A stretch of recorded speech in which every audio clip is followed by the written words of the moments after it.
ओम शांति। आज की मुरली का सार।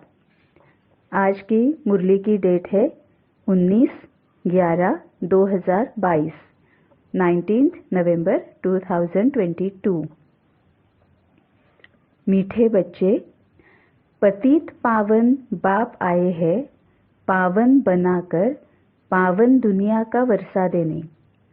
पावन बनने वालों को ही सद्गति प्राप्त होती है। मीठे बच्चे, पतित पावन बाप आए हैं। अब यहाँ पर सबसे पहले तो हमें ये समझना चाहिए कि बाबा पतित पावन है। मतलब क्या है? जो पतितों को पावन बनाते हैं। मतलब क्या है?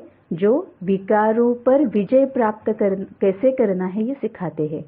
जो भी हमारे विकार है, कमियां है, कमजोरियां है, अवगुण है, जिनके वश होकर हम कर्म करते हैं तो हमें दुख, दर्द, भय, चिंता, अशांति ही मिलती है ना। तो अभी अगर हमारे सामने भय है, चिंता है, अशांति है, दुख है, दर्द है, इसका मतलब पक्का है कि हमने विकार के वश कोई कर्म किया है, मतलब ही विकर्म किया है।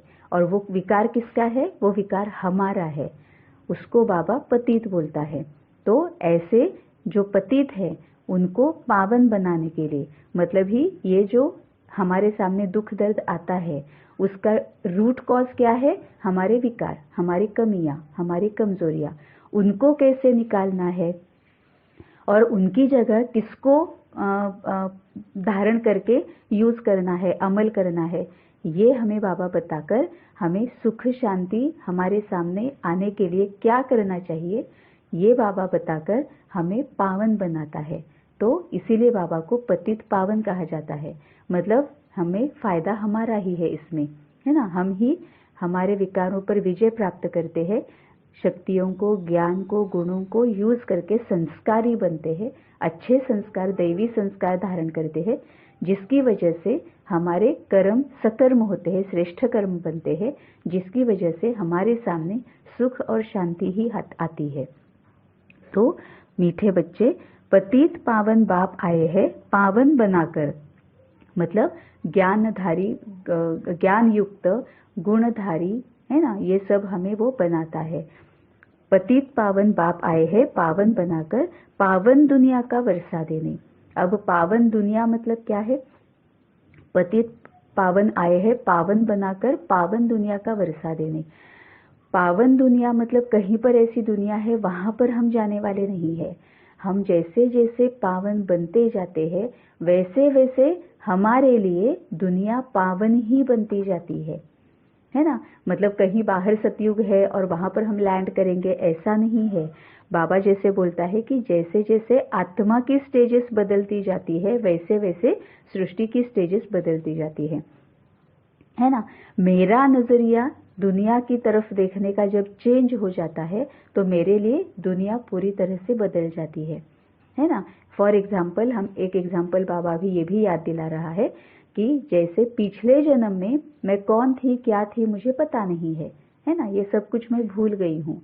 अब इस जन्म में आने के बाद मेरी पूरी नई दुनिया है ना। किसकी मैं बेटी हूँ, किसकी मैं बहन हूँ, किसकी मैं माँ हूँ, किसकी मैं फ्रेंड हूँ, है ना। ये दुनिया पूरी बदल गई है ना। तो यही बाबा कहता है कि जब तुम्हारा नजरिया बदल जाता है तब पूरी दुनिया तुम्हारी ये बदल जाती है। क्योंकि पिछले जन्म में पता नहीं मैं किनके साथ थी, लेकिन वहां से मैंने शरीर छोड़ा और अब मैं इस शरीर में हूँ, है ना। तो पिछले का मैं पूरा भूल चुकी हूँ। ऐसे ही जब हमारा नजरिया हम बदलते हैं दुनिया की तरफ देखने का, जैसे बाबा ने कल कहा था ना कि जीते जी तुमने बाबा की गोद ली है। अब हमें क्या करना है? जीते जी हमें पहले के हमारे जो संस्कार हम यूज करते थे, जो असलियत में विकार थे, उनको खत्म करना है, उनको अमल में लाना बंद करना है। और अब हमें बाबा जो कहता है वही गुणों को, शक्तियों को, ज्ञान को यूज करना है। ये जब हम करेंगे तब हम पावन बनेंगे। तो हमसे जो कर्म होंगे वो श्रेष्ठ कर्म होंगे। तो फिर क्या होगा? हमारे सामने सुख और शांति ही आएगी। इसका मतलब है कि हमारे लिए ये दुनिया जो है वो पावन बन गई। अभी भी हमें डिफरेंस समझ में आता है ना। पहले बाबा के ज्ञान को धारण करने से पहले हमें दुनिया गलत ही लगती थी। ये दुनिया अच्छी नहीं है, ये दुनिया बुरी है, ये दुनिया गलत है, हमें दुख भी देती है, हमारा अपमान ही करती है, हमें डराती ही है, यही हमें लगता था। लेकिन अब हमारा ये नज़रिया चेंज हो गया है। अब हमें ऐसे नहीं लगता है कि दुनिया बुरी है, गलत है, कभी नहीं लगता है। अब हमारा पूरा नज़रिया चेंज हो गया है। क्यों?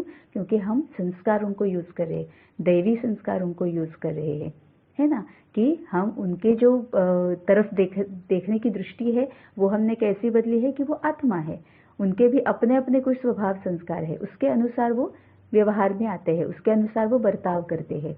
अब हमें उल्टा उन्हें सहयोग देना है ना। तो पूरी दुनिया हमें पावन दिखाई देना शुरू ही हो गया है। तो पतित पावन बाप आए हैं पावन बनाकर पावन दुनिया का वर्षा देने। पावन बनने वालों को ही सद्गति प्राप्त होगी। अब गति और सद्गति के बारे में कल ही बाबा ने कहा था कि गति जिनको मिलती है वो मूल वतन तक जाएंगे, और जो सद्गति जिन्हें मिलती है वो आगे सुखधाम में जाएंगे, है ना। जो सुखधाम में जाएंगे मतलब जो कल्प के पहले पहले आएंगे, मतलब ही जो सतयुगी बन जाएंगे, उन्हें कहा जाएगा कि इनको सद्गति मिल गई, है ना। नहीं तो गति मिली मतलब क्या है?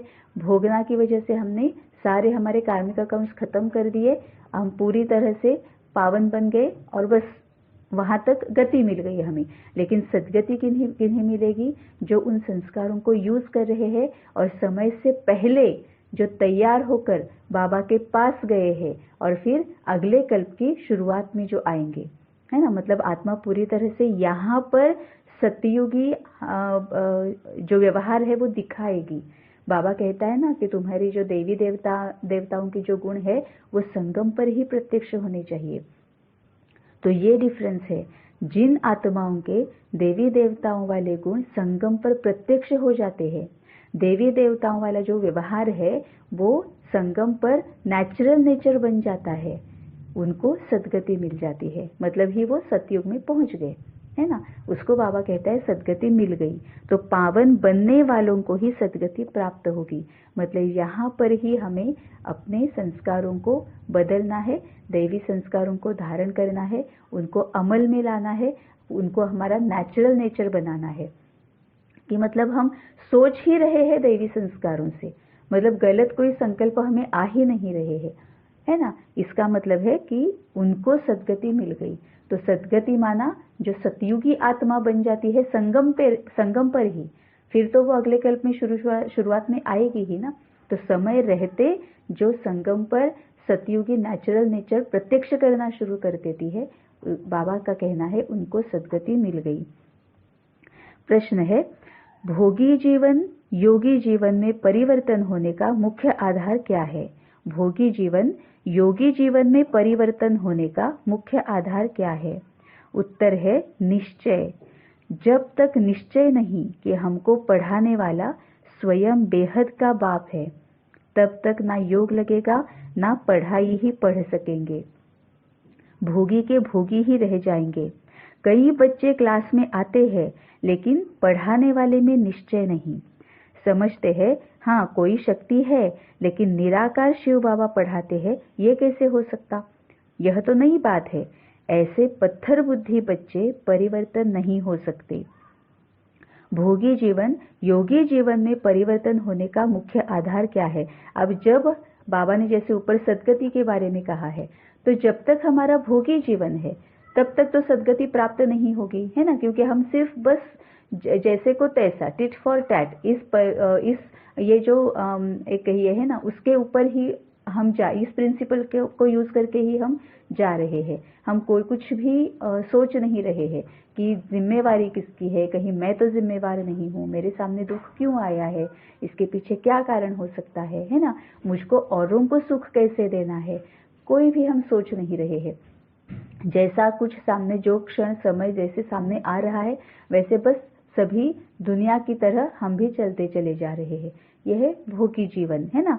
अब इसको योगी जीवन बनाना है ना। बाबा इसीलिए ही आया है। और जैसे ऊपर बाबा ने सद्गति के बारे में कहा है, वैसे जब तक हम योगी जीवन नहीं अपनाएंगे, जब तक अपने आप को परिवर्तित नहीं करेंगे, तब तक हम सद्गति को प्राप्त नहीं करेंगे। तो इस भोगी जीवन को योगी जीवन में कैसे परिवर्तन करना है, इसका मुख्य आधार क्या है? निश्चय। जब तक निश्चय नहीं कि हमको पढ़ाने वाला स्वयं बेहद का बाप है, तब तक ना योग लगेगा, ना पढ़ाई ही पढ़ सकेंगे। लौकिक में भी ऐसे ही होता है ना, जिसके ऊपर हमें भरोसा होता है तो कुछ भी दुख सामने आता है, कुछ भी भय लगता है, तो सबसे पहले हम उसके पास ही जाते हैं, उसकी ही याद आती है कि नहीं नहीं मुझे उनको ही पूछना है ना। ये लौकिक में भी होता है। अब ये क्यों होता है? क्योंकि उस पर हमें पूरा निश्चय होता है ना। अब बाबा ये कहता है कि अब तुम्हें किसी भी देहधारी पर से जो निश्चय है वो निकालकर मुझ में लगाना होगा। जब तक तुम्हें मुझ पर निश्चय नहीं आएगा तब तक तुम योगी जीवन को प्राप्त नहीं करोगे। इसका ही मतलब है अभी भी सेल्फ चेकिंग करनी है अपनी अपनी, कि जब कोई दुख होता है या कोई डाउट होता है, कोई क्वेश्चन होता है, कोई भय होता है, तो सबसे पहले याद किसकी आती है? अगर तो हमें सबसे पहले किसी देहधारी की याद आ रही है, इसका मतलब हम उनके साथ योग में है। और देहधारी के साथ योग में होने का क्या है वो बाबा ने बताया है ना। बाबा कहता है कि निराकार परमपिता परम आत्मा भगवान के साथ अगर तुम योग में रहोगे तभी तुम्हें सद्गति प्राप्त होगी, तभी तुम्हारा जीवन योगी जीवन कहा जाएगा, है ना। क्योंकि अब इसमें फर्क क्या है, जैसे मेरे ख्याल से अभी इस हफ्ते की ही किसी मुरली में बाबा ने कहा था ना कि श्री कृष्ण को याद करना और भगवान परम निराकार परमपिता परमात्मा को याद करना, इसमें बहुत डिफरेंस है। गीता का भगवान श्री कृष्ण को बताया गया है, लेकिन गीता का भगवान है कौन? निराकार परमपिता परमात्मा भगवान है, हमारा बाबा है। तो उनको याद करने, क्योंकि श्री कृष्ण है लेकिन वो देहधारी ही है ना। तो जैसे ही हम देह में आ जाते हैं, आत्मा जैसे ही देह में आ जाती है, हद में ही आ जाती है, देह भान में ही रहती है ना। तो जो खुद देह में है, जो खुद मर्यादाओं में है, जो खुद देह भान में है, उनसे हमें क्या प्राप्त होगा? सद्गति कैसे प्राप्त हो सकती है? तभी तो हम सीढ़ियां उतरते ही आए हैं ना। तभी तो बाबा कहता है कि जब तक तुम ये भरोसा नहीं करोगे, ये निश्चय नहीं करोगे कि किसी भी देहधारी के साथ योग नहीं लगाना है, योग लगाना है तो निराकार परमपिता परमात्मा के साथ ही योग लगाना है। और योग लगाना मतलब क्या है? ध्यान में रहना, याद में रहना। ध्यान मतलब क्या है? किसी की स्मरण में रहना, किसी की स्मृति में रहना, किसी की याद में रहना, है ना। उसको ही ध्यान कहा जाता है, उसको ही योग कहा जाता है। मन बुद्धि से हम जिसके साथ जुड़ जाते हैं उसके साथ हम योग में है ना। तो योगी जीवन तभी सद्गति को हमें सद्गति की प्राप्ति दिलाएगा जब हम परमपिता परमात्मा निराकार भगवान के साथ योग में रहेंगे। मतलब कुछ भी पूछना है, बताना है, ये नेचुरल नेचर हो जाना चाहिए कि कुछ भी अगर सामने आता है तो सबसे पहले बाबा, अगर कोई डाउट भी आता है तो सबसे पहले याद किसकी? बाबा की। बाबा को सबसे पहले पूछना है। फिर अगर हमारी अभी तक इतनी कैपेसिटी नहीं है कि हम बाबा के आंसर को रिसीव कर पाए, तो बाबा ही बताता है कि किसके पास जाओ। उसके पास ऑटोमेटिकली अंदर से आवाज आती है कि बाबा ही हमें इंट्यूशन दे देता है कि अब इसके पास जाओ।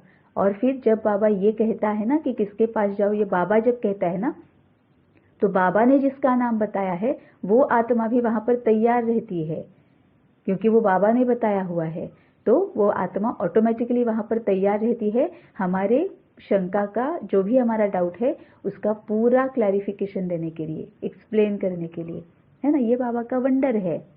इसीलिए ही बाबा कहता है कि जब तक तुम्हें ये निश्चय न हो कि पढ़ाने वाला जो है वो निराकार भगवान है, परमपिता परमात्मा शिव है, तब तक ना तुम्हारा योग लगेगा, तब तक ना पढ़ाई पढ़ सकेंगे।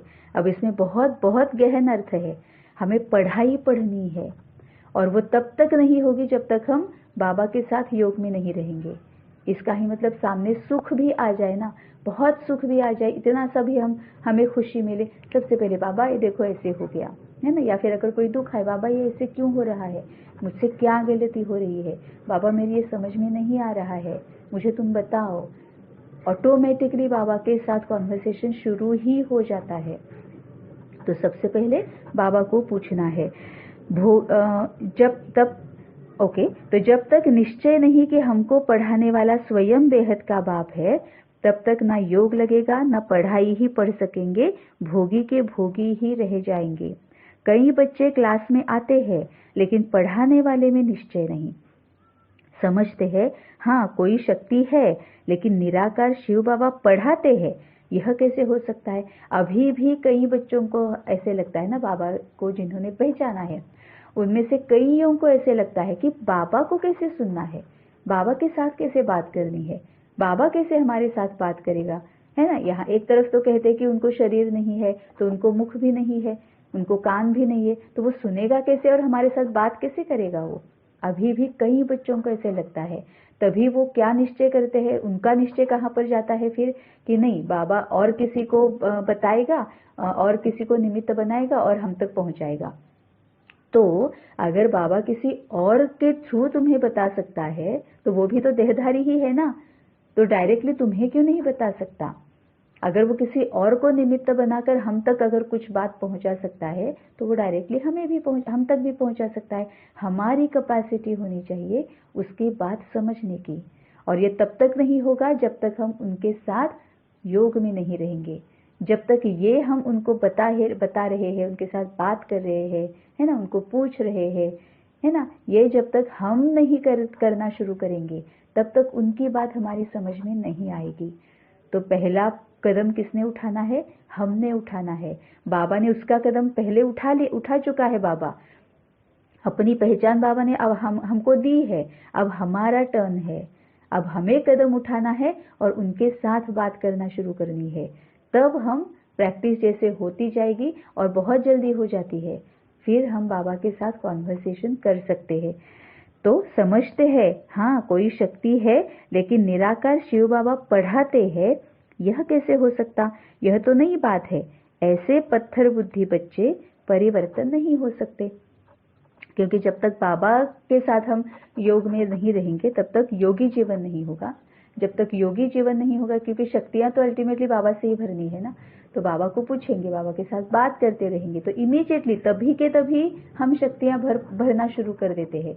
यहाँ पर बात हो रही है, यहाँ पर हम शक्तियां भर रहे हैं, क्योंकि अपने आप पूरी क्लैरिटी आना शुरू हो जाती है ना कि हाँ हाँ हाँ मुझमें ये कमी है, ये मेरे विकार का ये कांटा मुझे यहाँ पर चुभ रहा है ना। तो अपने आप फिर उसके लिए कौन सी शक्ति चाहिए, कौन सा क्या चाहिए, हम अपने आप उससे लेना शुरू कर देते हैं, है ना। तभी तो हम परिवर्तन हो जाएंगे।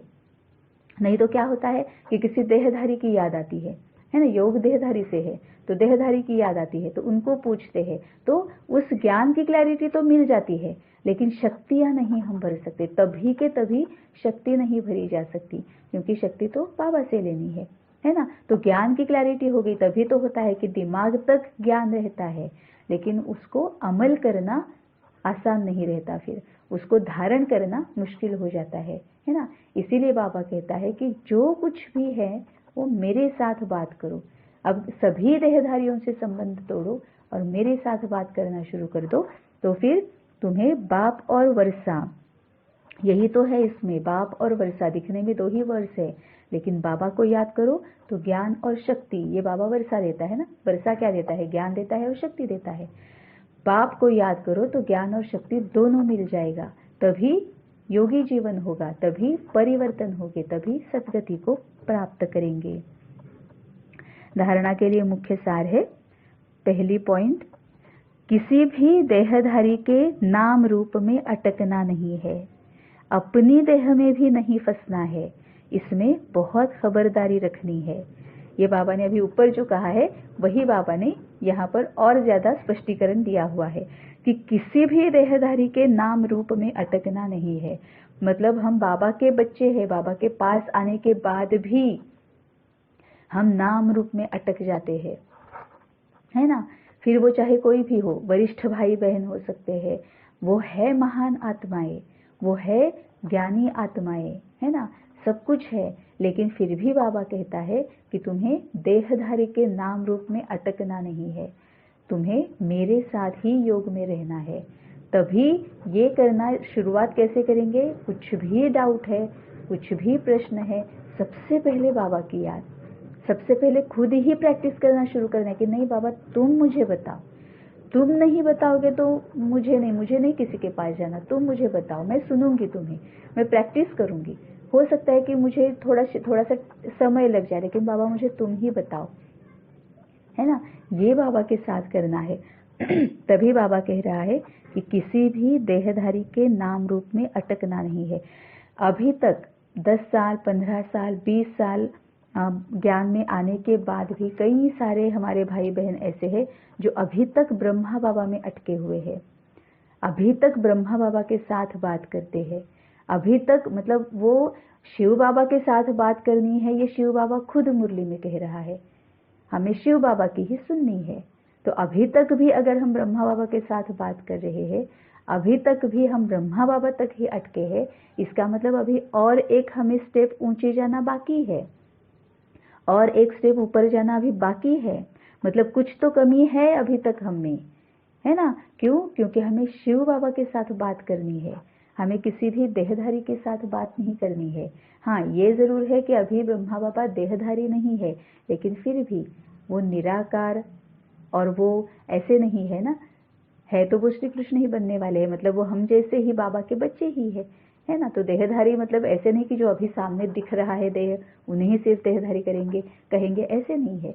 बाबा बाबा है, परमपिता परम आत्मा एक ही है, निराकार वो एक और एक ही है ना। तो सेल्फ चेकिंग करनी है कि मैं किस में अटकी हुई हूँ। अगर मुझे कोई प्रश्न होता है, कुछ दुख होता है, कोई भय होता है, कोई डाउट होता है, मैं किसको पूछती हूँ? जब मुझे कोई खुशी मिलती है, जब मेरे सामने कोई बहुत सुख आता है, तो मैं किसको बताती हूँ पहले? मतलब सबसे पहले मुझे याद किसकी आती है? किसी देहधारी की आती है या बाबा की आती है? ये सेल्फ चेकिंग करना है, तभी हमें समझ में आ जाएगा। किसी भी देहधारी के नाम रूप में अटकना नहीं है, अपनी देह में भी नहीं फंसना है, इसमें बहुत खबरदारी रखनी है। अपनी देह में फंस रहे, इसका भी मतलब वही है ना कि हम देह भान में आ रहे हैं। दूसरी पॉइंट है, ज्ञान मार्ग में नष्टो मोहा जरूर बनना है, पवित्रता की आज्ञा माननी है और दूसरों को भी पवित्र बनाने की युक्ति रचनी है। अब यहाँ पर बाबा ने पवित्रता मतलब क्या है, इसकी भी क्लैरिटी दी है कि अभी तक क्या होता था। पवित्रता मतलब हम क्या करते थे कि काम वासना, है ना, पति पत्नी के बीच जो रिश्ता होता है उसको ही सिर्फ पवित्रता आज तक हम कहते थे कि काम वासना के ऊपर विजय प्राप्त करनी है ना, इसके ऊपर ही हमारा ध्यान जाता था। अब बाबा ने यहाँ पर फिर एक बार क्लैरिटी दी है कि ज्ञान मार्ग में नष्टो मोहा जरूर बनना है, पवित्रता की आज्ञा माननी है और दूसरों को भी पवित्र बनाने की युक्ति रचनी है। इसका मतलब यह है, नष्टो मोहा, मोह होता है व्यक्तियों में, लोभ और लालच होता है वस्तुओं में, है ना। तो किसी भी व्यक्ति में अटकना नहीं है मन बुद्धि से, ना किसी को छोड़ना है ना किसी को तोड़ना है। उनके प्रति जो हमारी कर्तव्य और जिम्मेवारियां हैं वो पूरी तरह से मन से निभानी है, लेकिन मन बुद्धि से उनमें अटकना नहीं है, फंसना नहीं है। किसी में भी, है ना, फिर वो हमारे पेरेंट्स हो, हमारे युगल हो, हमारे बच्चे हो, भाई बहन हो, फ्रेंड हो, रिश्तेदार हो, कोई भी हो, किसी में भी, है ना, किसी मतलब किसी में भी फंसना नहीं है, मन बुद्धि उन तक उनमें अटकानी नहीं है। इसको कहा जाता है नष्ट मोहा, और इसको ही बाबा पवित्र बोलता है। पवित्र मतलब क्या है? किसी भी देहधारी के प्रति कोई भी गलत संकल्प नहीं, इसको बाबा पवित्रता बोलता है। मनसा वाचा कर्मणा पवित्रता। काम वासना अलग बात है, अपवित्रता अलग बात है ना। तो अपवित्र होना, बाबा अपवित्रता उसको बोलता है जब हम किसी के भी प्रति गलत संकल्प क्रिएट करते हैं। मतलब फॉर एग्जांपल अभी अगर टेलीविजन पर हम कुछ देख रहे हैं, है ना, भले वो कोई टेररिस्ट अटैक ही क्यों ना हो, हम जब वो देख रहे हैं तब अगर हम वो जो टेररिस्ट है उसके प्रति अगर गलत संकल्प क्रिएट कर रहे हैं तो उसको भी बाबा अपवित्रता बोलता है। अब अपवित्रता क्यों बोलता है? क्योंकि हम गलत थॉट्स क्रिएट कर रहे हैं, मतलब ही उसके प्रति हम गलत वाइब्रेशंस पहुंचा रहे हैं, बहुत वीक और निगेटिव वाइब्रेशंस हम उस तक पहुंचा रहे हैं। अब ये क्यों नहीं पहुंचानी है? क्योंकि जैसे हमारा रोल है वैसे उसका भी वो रोल है, वो अपना रोल प्ले कर रहा है, वो अपना पार्ट प्ले कर रहा है, है ना, और कुछ भी कोई नहीं कर रहा है, सब कुछ हर एक अपना अपना रोल प्ले कर रहे हैं, अपना अपना पार्ट प्ले कर रहे हैं। इसीलिए हमें उल्टा क्या करना है, गलत संकल्प तो क्रिएट करने ही नहीं है, ऊपर से हमें उनको शक्तियों का योगदान देना है, शांति का योगदान देना है, स्नेह का योगदान देना है ना, ताकि तुम्हारे पिछले पुरुषार्थ की वजह से तुम्हें ये रोल मिला है। उस रोल में ये जो पार्ट है वो तुम प्ले कर रहे हो, लेकिन बस सिर्फ पार्ट ही प्ले करो, उसमें अटक कर उससे आनंद मत लो, नहीं तो वो फिर विकार हो जाता है ना। इसीलिए बस अपना पार्ट प्ले कर लो, है ना। इसीलिए उसको शक्तियों का, ज्ञान का, शांति का, स्नेह का योगदान देना है ना। इसको बाबा पवित्रता बोलता है।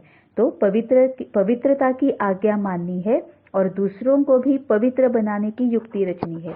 अब दूसरों को पवित्र बनाना मतलब क्या है कि हमारे रिलेटिव्स होते हैं या हमारे जो लौकिक परिवार है उनके मेंबर्स जो होते हैं, या फिर हमारे फ्रेंड्स होते हैं, रिश्तेदार होते हैं, नेबर्स होते हैं, तो हम क्या करते हैं कि कोई अगर हमें किसी के बारे में कुछ कह रहा है ना, गॉसिपिंग हम जिसको कहते हैं कि ऐसी है, उसने ऐसा किया, वो ऐसा है ना, ये ब्ला ब्ला ब्ला ब्ला चलता रहता है ना। अब क्या करना है, उनको भी हमें पवित्र बनाना है।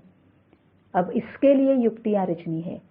अब किसी को तो हम इसके लिए काफी सारी युक्तियां बाबा हमें देता है। बाबा के साथ बात करते हैं ना, तो बाबा कई सारी युक्तियां बताता है। बाबा कहता है किसको भी तोड़ो मत, किसको भी छोड़ो मत, किसी को भी दुख भी मत पहुंचाओ, लेकिन उसको पवित्र बनाने की युक्तियां सोचो, है ना। तो सबसे पहले तो हमें साक्षी दृष्टा होना है और परखना है कि हाँ, इसको ना ये जो झरमुई झंगमुई है ना, शायद इसका ये संस्कार है।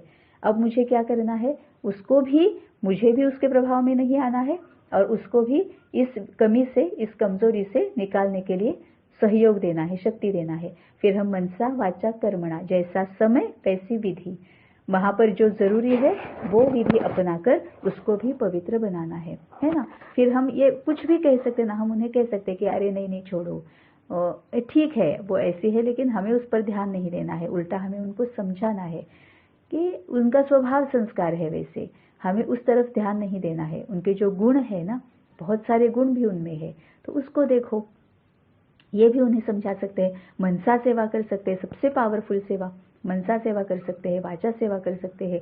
वाचा सेवा करने में अभी जैसे बाबा ने भी कहा है कि जहाँ जरूरी है और जितना जरूरी है उतना ही मुख को यूज करना है।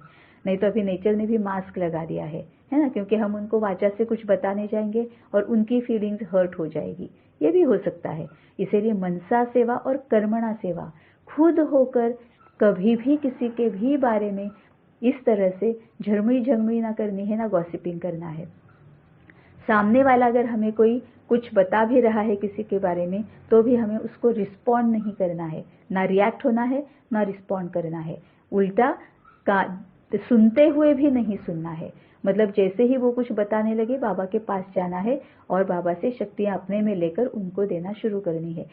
मिरेकल्स होते हैं, वंडर्स होते हैं, वो भी रुक जाते हैं, है ना। ये एक्सपेरिमेंट करके देखना है तो एक्सपीरियंस आ जाता है। तो पवित्रता की आज्ञा माननी है, इसको बाबा पवित्रता बोलता है कि किसी के भी प्रति कोई भी गलत संकल्प नहीं, परखना है। उनकी कमजोरी या उनका अवगुण या उनका विकार समझ में आ जाएगा तो बाबा से शक्तियां लेकर उनको योगदान देना है। तो पवित्रता की आज्ञा माननी है और दूसरों को भी पवित्र बनाने की युक्ति रचनी है। अब ये क्यों करना है, क्योंकि अगर हम इस तरह से गलत संकल्प क्रिएट कर रहे हैं, इसका मतलब हम विकर्म कर रहे हैं, और विकर्म का परिणाम सामने क्या आने वाला है, दुख, दर्द, चिंता, परेशानी, भय, यही सामने आने वाला है। मतलब क्या होगा, हमें परिवर्तन नहीं आया, क्यों, क्योंकि हमारा योगी जीवन नहीं है ना, और उसकी वजह से हमें सद्गति प्राप्त नहीं होगी, क्योंकि ये साइकिल चलती ही रहेगी ना। हम विकारों में आ रहे हैं, फिर से विधियां करके उसमें से निकल रहे, फिर से विकारों में आ रहे हैं। तो बाबा तक पहुंचने के, जो बाबा कहते हैं कि समय के पहले अगर मेरे पास आओगे तभी तुम अगले कल्प में सतयुग में जाओगे। अब समय से पहले बाबा के पास कैसे पहुंचेंगे, जब हम इस दैवी गुणों को, दैवी शक्तियों को, दैवी संस्कारों को अमल करके उसको अपना नेचुरल नेचर बनाएंगे, है ना। तभी वो अंदर तक हमने धारणा की है ना, तभी हम सतयुगी बन ही चुके हैं, तभी हमें सद्गति मिलेगी। जितना जल्दी हम अपने में परिवर्तन करके संगम पर ही सतयुगी व्यवहार दिखाना शुरू करेंगे, तभी हमें सद्गति मिलेगी। वरदान है, सर्व विकारों के अंश का भी त्याग कर संपूर्ण पवित्र बनने वाले नंबर 1 विजयी भव। अब यहाँ फिर एक बार बाबा पवित्रता मतलब क्या कहना चाहता है, इसके बारे में क्लैरिटी दी है। सर्व विकारों के अंश का भी त्याग कर संपूर्ण पवित्र बनने वाले नंबर 1 विजयी भव। संपूर्ण पवित्र वह है जिसमें अपवित्रता का अंश मात्र भी ना हो। पवित्रता ही ब्राह्मण जीवन की पर्सनालिटी है। यह पर्सनालिटी ही सेवा में सहज सफलता दिलाती है। लेकिन यदि एक भी विकार का अंश है तो दूसरे साथी भी उसके साथ जरूर होंगे। जैसे पवित्रता के साथ सुख शांति है, ऐसे अपवित्रता के साथ पांचों विकारों का गहरा संबंध है। इसीलिए एक भी विकार का अंश ना रहे, तब नंबर 1 विजयी बनेंगे। बाबा ने कितनी क्लैरिटी के साथ यहाँ पर समझाया है। संपूर्ण पवित्र वह है जिसमें अपवित्रता का अंश मात्र भी ना हो। मतलब यहाँ कहीं पर भी बाबा ने सिर्फ काम विकार की बात नहीं की है। बाबा कई मुरलियों में ये भी कहता है कि जो सन्यास लेकर जंगल में चले जाते हैं ना, और समझते हैं कि हम पवित्र है, तो ये उनकी मान्यता है। ये पवित्रता की जो मान्यता है, ये उन सन्यासियों की मान्यता है, ये मेरी मान्यता नहीं है। मेरी पवित्रता की मान्यता क्या है? मनसा वाचा कर्मणा पवित्रता। किसी के प्रति भी कोई भी गलत संकल्प नहीं, ये मैं पवित्रता इसको कहता हूँ। तो संपूर्ण पवित्र वह है जिसमें अपवित्रता का अंश मात्र भी ना हो। पवित्रता ही ब्राह्मण जीवन की पर्सनालिटी है। यह पर्सनालिटी ही सेवा में सहज सफलता दिलाती है। जब हम ये सेंटेंस पढ़ते हैं तो बाबा क्या याद दिलाता है कि यह पर्सनालिटी ही सेवा में सहज सफलता दिलाती है। इसका मतलब यहाँ पर सच्चाई, सफाई और निर्मलता। जब भी हम सेवा में आते हैं तो सच्चाई, सफाई, निर्मलता, ये गुण अगर हम में होंगे, ये दिव्य गुण अगर हम में होंगे, तभी सेवा में सफलता मिलेगी, सहज सफलता मिलेगी। वो कैसे? जहां पर भी हम जो भी सेवा कर रहे हैं, मनसा वाचा सेवा, वहां पर सच्चाई होनी चाहिए। सच्चा मतलब क्या है? आत्मिक स्थिति। मैं आत्मा हूं, मैं आत्मा को बता रही हूं और परमात्मा से जुड़कर बता रही हूं। मैं आत्मा हूं, परमात्मा से कनेक्टेड हूं और दूसरी आत्मा को बता रही हूं। यह है सच्चाई, है ना। सफाई मतलब क्या है कि जिस आत्मा को जो कुछ भी मैं बता रही हूँ, उसके क्या अवगुण है, क्या कमियां है, क्या कमजोरियां है, कुछ भी, या उसने पहले क्या कहा है, पहले क्या नहीं कहा है, कैसे बर्ताव किया है, कुछ भी मेरे मन में नहीं है। कोई किसी के प्रति कोई कड़वाहट नहीं है ना, कुछ भी निगेटिविटी मेरे मन में नहीं। पूरी तरह से मेरा मन और बुद्धि साफ है, स्वच्छ है, शुद्ध है। अब ये क्यों है? क्योंकि मुझे ज्ञान की क्लैरिटी है कि अगर इस आत्मा ने पहले मुझे कुछ दुख दर्द दिया भी है, वो क्यों दिया है? क्योंकि कभी मैंने ही उसको वो दिया था, है ना। उसकी उल्टा उसकी ये भलाई है कि उसने मुझे समय रहते वापस कर दिया। अभी मुझ में शक्ति है क्योंकि बाबा मेरे साथ है, तो जिसके पास मैंने जो जो कुछ रखा है अभी वापस दे दो, क्योंकि बाबा के साथ होने की वजह से मैं उसको ले सकती हूँ, है ना। मुझ में ना मैं हर्ट होंगी, ना मैं कोई गलत संकल्प क्रिएट करूंगी। तो अच्छी बात है, तुम्हारा बहुत उपकार है मुझ पर कि बाबा के साथ जब तक मैं हूँ, समय रहते तुम मुझे दे रहे हो, है ना। ये क्लैरिटी है ना। और दूसरा फिर क्या है? अगर उसने मुझे कुछ दिया है, उसका अगर कोई विकार भी है, कमियां है, कमजोरी है, तो ये उसका स्वभाव संस्कार अपना है। सफाई मतलब उसके प्रति गलत संकल्प क्रिएट नहीं करने हैं, उल्टा उसको योगदान देना है। और निर्मलता मतलब बाबा को कोई मल नहीं, मन पूरी तरह से स्वच्छ और शुद्ध, है ना। और दूसरी बात क्या है कि अपेक्षा भी कोई नहीं है। मन स्वच्छ है और शुद्ध है। निर्मलता मतलब क्या है? रिजल्ट की भी अपेक्षा नहीं है। मैं उसका परिणाम, मैं उसको जो बता रही हूँ, उसका क्या परिणाम होगा, क्या रिजल्ट होगा, उसके बारे में भी नहीं सोच रही हूँ। वो सुनेगा, नहीं सुनेगा, उसको अच्छा लगेगा, नहीं लगेगा, वो उसको अमल करेगा, नहीं करेगा, कब करेगा, कितना करेगा, है ना। कुछ भी मैं अपेक्षा नहीं रख रही हूँ। क्यों? क्योंकि मैं सिर्फ निमित्त हूँ। बाबा उसके लिए कुछ करना चाहते थे, इसीलिए मुझे निमित्त बनाकर बाबा कर रहे हैं, है ना। इस तरह से पूरी निर्मलता, इस तरह से जब सच्चाई, सफाई और निर्मलता ये जब हमें होगा तभी सेवा में सहज सफलता मिलेगी, मतलब ही संपूर्ण पवित्र। तो यह पवित्रता ही ब्राह्मण जीवन की पर्सनालिटी है। यह पर्सनालिटी ही सेवा में सहज सफलता दिलाती है। लेकिन यदि एक भी विकार का अंश है तो दूसरे साथी भी उसके साथ जरूर होंगे, है ना। जैसे पवित्रता के साथ सुख शांति है, ऐसे अपवित्रता के साथ पांचों विकारों का गहरा संबंध है।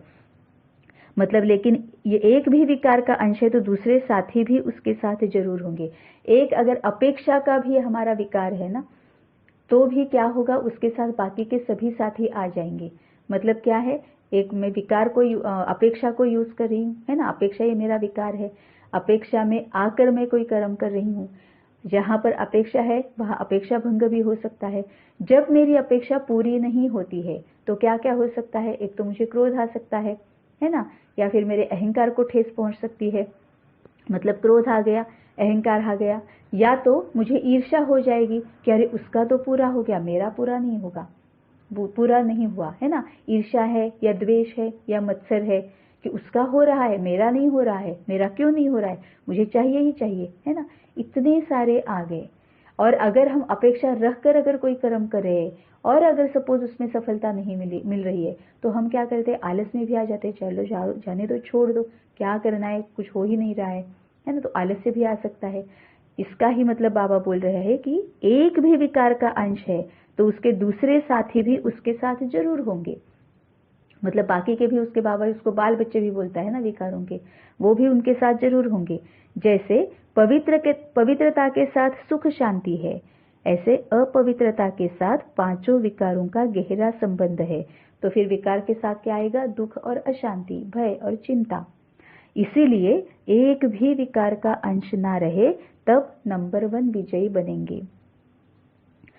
स्लोगन है, और अब ये जो है कि एक भी विकार का अंश ना रहे तब नंबर 1 विजयी बनेंगे। अब ये कब होगा कि एक भी विकार का अंश नहीं है, जब हम योगी जीवन जी रहे हैं, निरंतर बाबा के साथ कनेक्टेड है ना। तभी ज्ञान का और शक्ति का वर्षा मिलता है। बाबा यही वर्षा देता है, ज्ञान और शक्तियों का ही वर्षा देता है बाबा, है ना। तो निरंतर बाबा के साथ कनेक्टेड रहेंगे तो ज्ञान की क्लैरिटी होती जाएगी, साथ साथ हम शक्तियां अपने में भरते जाएंगे और तभी नंबर 1 विजयी बनेंगे। स्लोगन है, हिम्मत का एक कदम रखो तो 1000 गुना मदद मिल जाएगी। ये तो अभी हम सभी एक्सपीरियंस कर रहे हैं कि बाबा ने सबसे पहले कदम रखा, है ना। बाबा ने सबसे पहले हमें अपनाया और अपनी ये दिया, अपना भी परिचय दे दिया और बाबा ने उनका भी परिचय हमें दे दिया। तो पहचान तो बाबा ने दी, अब हिम्मत का कदम हमें उठाना है कि हाँ, जैसा बाबा कह रहा है वैसे ही मुझे करना है। फिर चाहे किसी को अच्छा लगे ना लगे, मेरे सामने कितना भी उस वक्त मेरे सामने कितना भी मुझे दुख दर्द अपमान झेलना पड़े, मुझे कोई परवाह नहीं है। मुझे बाबा ने जो कहा है वही मानना है ना। और बाबा ने जो कहा है वही मानने के बाद भी मेरे सामने दुख दर्द, परेशानी, चिंता, भय, अपमान क्यों आता है, क्योंकि जो मैंने पहले विकर्म किए हैं उसके परिणाम मेरे सामने आएंगे ही आएंगे। अभी मैं बाबा के पास आई हूँ, इसका मतलब ये नहीं है कि पहले विकर्म जो किए हैं उसके परिणाम सामने नहीं आएंगे, ऐसा नहीं है। पहले जो मैं विकर्म करके आई हूँ उसके परिणाम तो मेरे सामने आने ही आने हैं, इससे तो कोई भी छूट नहीं सकता। और इसका सबसे बड़ा एग्जाम्पल, ब्यूटीफुल एग्जाम्पल है ब्रह्मा बाबा, है ना। ब्रह्मा बाबा के तन में शिव बाबा आते थे, मतलब ब्रह्मा बाबा के तन का आधार शिव बाबा ने लिया था। फिर भी ब्रह्मा बाबा की जो अस्थमा के जो उनकी एक परेशानी थी, है ना, उससे वो छूटे नहीं। मतलब वो परेशान नहीं होते थे, लेकिन अस्थमा की जो उन्हें ये होती थी ना, अस्थमा जो अटैक्स आते थे उन्हें, उनसे वो नहीं छूटे। तो शिव बाबा ने कहा था कि तो क्या हुआ अगर वो ब्रह्मा है, उनके पहले के जो विकर्म है उसके परिणाम तो उनके सामने आएंगे ही। वो तो अब हमें भोगना कितनी होती है उस पर सब डिपेंडेंट है ना। हमारे अब क्या होता है, बाबा के पास आने के बाद, योगी जीवन में रहने के बाद, योगी जीवन होना बहुत जरूरी है। योगी जीवन में जब हम होते हैं तो हमारे पिछले विकर्मों के कोई भी परिणाम हमारे सामने आते हैं ना, तो भोगना नहीं होती है। हमें क्लैरिटी है कि ये मेरा ही किया धरा मेरे सामने आया है, और फिर हम उसको टैकल कर सकते हैं, हैंडल कर सकते हैं, है ना। हम सहन शक्ति बढ़ा रहे हैं क्योंकि बाबा के साथ है, योगी जीवन है। सहन शक्ति, परखने की शक्ति, निर्णय लेने की शक्ति कि कब कहाँ क्या बोलना है, कैसे बोलना है या नहीं बोलना है, वाचा में आना है या मनसा से करना है या कर्मणा से दिखाना है। निर्णय शक्ति बहुत जरूरी है ना, जैसा समय वैसी विधि, है ना। तो ये भी शक्ति कब कैसे कहाँ यूज करनी है वो भी बहुत जरूरी है। तो जब पहले के विकर्मों के परिणाम भी सामने आते हैं तो बाबा के साथ होने की वजह से उनसे पास होने के लिए, पास विथ ऑनर, है ना, उनसे पास होकर निकलने के लिए हमें शक्ति मिलती, भरी जाती है, हमें शक्ति मिलती है। इसीलिए हिम्मत का एक कदम रखो तो 1000 गुना मदद मिल जाएगी। मतलब जो बाबा ने कहा है वही मैंने करना है। बाबा ने कहा और मैंने किया, ये हिम्मत का एक कदम हमें जरूर रखना है। ओम शांति।